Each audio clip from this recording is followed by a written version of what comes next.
Hello and welcome. This is Faceless Opinion, and I hate Skyrim.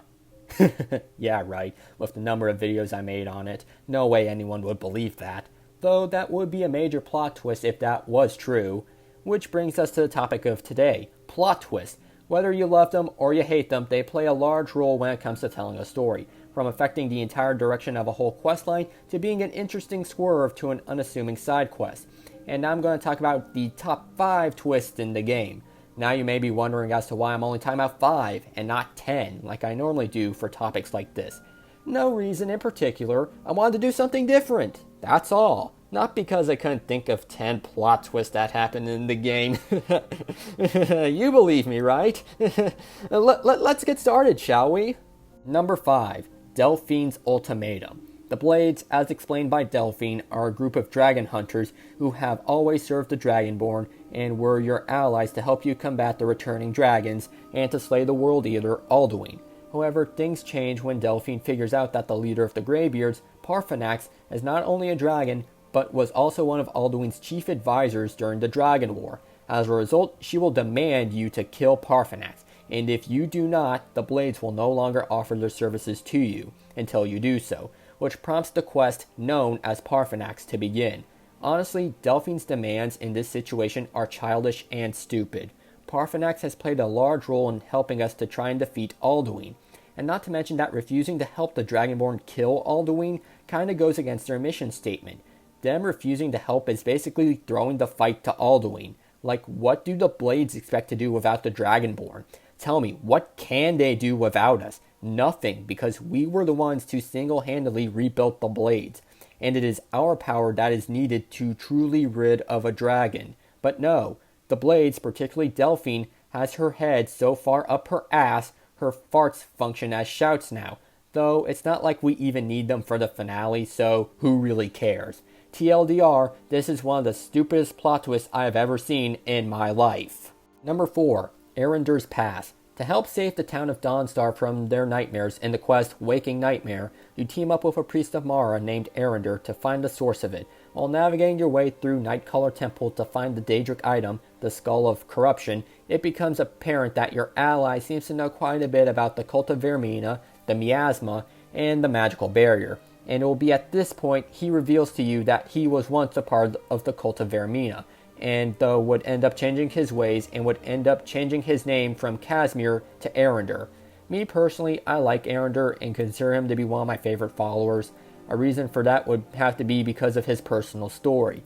Granted, the revelation of him once being a part of the cult is not that surprising, mainly since it's kind of obvious that he knew a lot more about the situation than he should, but hey, I liked it nonetheless.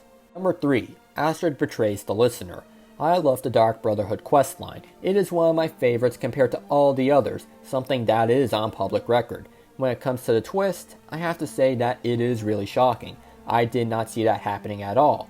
After you kill the fake Emperor and running away, you are confronted by Commander Morrow, and he tells you that one of the members of the Brotherhood sold you out.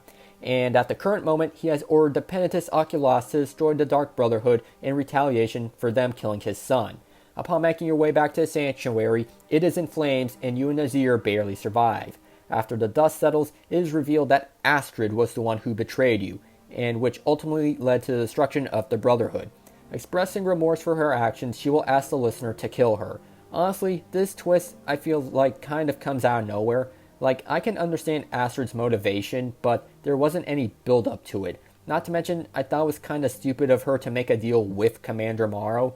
Like, did she forget that we killed his son in this questline? Did she think he would forget about that? I mean, come on. If you were going to get rid of the listener, you could have done it after the Emperor was dead, and by not relying on someone who has animosity towards the Brotherhood. And because of that, your whole family is now gone. Number 2. Sam's Identity. A Night to Remember is one of my favorite quests in the game. If I had to describe it to someone, I would basically compare it to The Hangover, which it is. And I like it because of all the crazy stuff that happens, like trashing the Temple of Debella, to stealing a goat and selling it to a giant, to even marrying a Hagraven. Though, I think the biggest surprise throughout the crazy adventure would have to pertain to your drinking buddy, Sam Juvenet. As the end, where you reunite with him so that you can repair a broken staff, it is revealed that your friend Sam is actually Sanguine, the Daedric Prince of Debauchery, and offers you the Sanguine Rose for a fun night out. Talk about a swerve right here. You are just hanging out and drinking with a guy you just met, and it ends up with one crazy event turning into another, ending with you becoming the champion of a Daedric Prince. I think the thing that makes this even more fun is that Sanguine didn't even plan this. It just happened, and he went with it, which makes this quest even more appealing because of how chaotic it is, and I'm all for it. Number 1. Mercer's heel turn / Carlia's face turn. This is a 2-for-1. I can't talk about one without mentioning the other, and given the fact that this is a pivotal moment for the Thieves Guild questline, it has to be mentioned. Due to Carlia's interference with the Guild's affairs, particularly with the Golden Glow Estate and Homebrew Meadery, and having allegedly killed the previous Guildmaster, the current Guildmaster, Mercer Frey, is getting furious about the whole ordeal, leading to you accompanying Mercer to Snowvale Sanctum to hunt down Carlia and kill her. However, things don't go to plan when you get hit with a poison arrow, and after an exchange between Mercer and Carlia, Mercer stabs you and leaves you for dead. But Carlia saves your life and reveals the truth, in which Mercer was the one who killed the previous Guildmaster and pinned it on her. Upon hearing this, you work alongside Carlia to prove her innocence and Mercer's treachery. I think this one right here is the biggest plot twist in the game, as it completely changes the course of the entire Thieves Guild storyline, with Carlia not being the villain of this story, but instead it being Mercer Frey. Honestly, without this moment, I don't think the Thieves Guild questline would have been as good as it was, which is why I believe it is in the number 1 spot. There you have it, the top 5 plot twists. There were others I considered mentioning as well, like how when you first meet Serana, she has an Elder Scroll, but I considered that more of a reveal than an actual twist, since from the Dawnguard trailers it was stated that she had a scroll to begin with, which is why I didn't bring it up to begin with. Anyhow, now tell me, do you agree with my choices? Are there any plot twists out there I should have mentioned?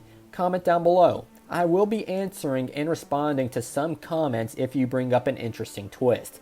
Now, if you enjoyed the video, be sure to leave a like and make sure you subscribe for more Skyrim content. Now, until next time, I will catch you all on the flip side.